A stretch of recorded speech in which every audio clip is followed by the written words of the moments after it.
¿Por qué el viaje de la vicepresidenta de Venezuela a Qatar ha encendido las alarmas en la nación suramericana? Delcy Rodríguez, una de las colaboradoras más cercanas del presidente Nicolás Maduro, estuvo en la inauguración del Mundial de Fútbol pese a que Venezuela no está participando. La oposición venezolana critica el gasto de recursos usurpados en un contexto de crisis. Los que se oponen al gobierno de Nicolás Maduro han hecho sonar las alarmas por el viaje a Qatar de la vicepresidenta Delcy Rodríguez, quien llegó el domingo a Doha para participar en la inauguración y algunos actos vinculados al Mundial de Fútbol. Los críticos sostienen que Rodríguez viajó 12.400 kilómetros para asistir a un evento deportivo en el que Venezuela no tiene competidores porque no clasificó. La funcionaria asistió a la apertura de la Copa y al partido entre el país anfitrión y Ecuador, de acuerdo a la agencia de noticias de esa nación.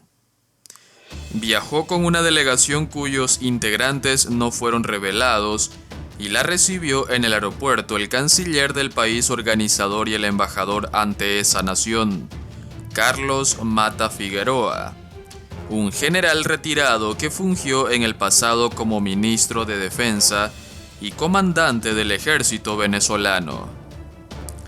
La llegada de Rodríguez a Qatar siguió a la defensa que hizo a través de un comunicado el gobierno de Venezuela días atrás a la selección de esa nación árabe como sede de la Copa del Mundo, en medio de las críticas internacionales a la decisión debido a las denuncias sobre privación de derechos humanos de larga data. A pocos días de iniciar el Mundial de Fútbol, queremos rechazar categóricamente las fuertes críticas a las que se ha enfrentado el Estado de Qatar que pretenden sabotear y opacar el arduo trabajo realizado por la nación del Golfo, escribió en su cuenta de Twitter Carlos Faría, ministro del Poder Popular para Relaciones Exteriores. Antes de llegar a Qatar, Rodríguez estuvo en Ginebra, donde volvió a criticar ante el sistema de Naciones Unidas contra lo que describe como el desbloqueo criminal a Venezuela, en alusión a las sanciones económicas aplicadas por Estados Unidos. La agenda de Rodríguez el lunes en Qatar incluye su asistencia a la inauguración de un proyecto de la Confederación Suramericana de Fútbol, conocido como Árbol de los Sueños. El proyecto estará abierto a todos los fanáticos que deseen conocer la historia, la esencia y grandeza del fútbol sudamericano, dijo la funcionaria. También aprovechó para felicitar a Qatar por lo que llamó una extraordinaria participación del primer Mundial Tecnológico de Fútbol. El gobierno no ha precisado públicamente cuándo regresará Rodríguez a Venezuela o si participará en otras reuniones o visitas en su gira en el extranjero antes de volver a Caracas. Los argumentos de los críticos. La oposición venezolana sostiene que el viaje de Rodríguez no se sostiene por varias razones. Juan Guaidó, reconocido como presidente interino de Venezuela por 50 gobiernos desde 2019 y quien suele referirse a Maduro como dictador, acusó a Rodríguez de hacer turismo con los recursos usurpados de los venezolanos. De La Haya, donde tiene que responder ante la justicia internacional por estar señalados por crímenes de lesa humanidad, a Qatar, un país cuestionado por violaciones de derechos humanos, escribió en Twitter el dirigente antichavista venezolano. Gastos en tiempos de crisis. El viaje de Rodríguez ocurre solo 2 semanas después de que Maduro viajara a Egipto a participar en la Cumbre del Clima.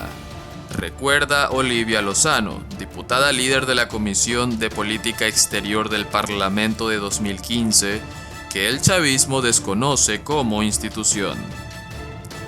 Delcy Rodríguez no representa al Estado venezolano. Ella representa a una corporación criminal liderada por Nicolás Maduro, que usurpa el poder y la institucionalidad del Estado.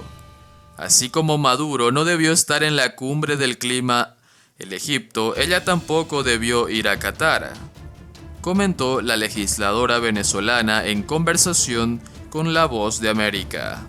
La oposición desconoce a Maduro como presidente legítimo de Venezuela desde hace casi 4 años. Lo acusa de usurpar el poder tras ganar una elección que tacha de fraudulenta. Además, culpa al chavismo de liderar una red de corrupción por montos millonarios. Según Lozano, los gastos y las nutridas delegaciones que acompañaron tanto a Maduro como a su vicepresidenta contrastan con los altos niveles de pobreza de Venezuela. Según un estudio independiente sobre condiciones de vida publicado la semana pasada. La diputada también subraya la organización por parte del chavismo, en Caracas, de un encuentro del izquierdista Foro de Sao Paulo, sin importarles el estado de las cosas por las que pasa el 90% de los venezolanos, que da cuenta de la grave crisis humanitaria del país. Ellos emulan la vida opulenta de émires, jeques y sultanes, con los que también tienen coincidencias en las violaciones a los derechos humanos y los derechos ciudadanos, dijo. La parlamentaria opositora cuestiona cuánto le ha costado al Estado venezolano financiar las prioridades políticas y económicas del cruento régimen de Nicolás Maduro, con inversiones en traslados, comidas, alojamiento y logística en Egipto y Qatar. ¿Cuánto dinero se desvía de la inversión social para destinarlo a hechos como estos, que solo favorece a una casta política que ha depauperado al pueblo venezolano y se ha convertido en una amenaza para el resto del continente? Es una aberración, declaró. Agenda del chavismo. El viaje de la vicepresidenta de Maduro a Qatar abona uno de los ejes de la política exterior del chavismo histórico, como lo es relacionarse con los países del Oriente Medio y generar bloques de países no alineados, explica el especialista Luis Peche Arteaga. Son esfuerzos para relacionarse con lo que ellos llaman el mundo pluripolar, donde ya no hay grandes potencias como Estados Unidos y Rusia. Ellos hablan de que hay muchos actores y países que no son tan grandes, que tienen oportunidad de surgir por medio de alianzas, describió el experto en asuntos internacionales en entrevista con La Boa. Peche Arteaga aclara que la visita de la alta funcionaria hermana de Jorge Rodríguez, presidente del parlamento que domina el chavismo, elegido en 2020, no es una sorpresa.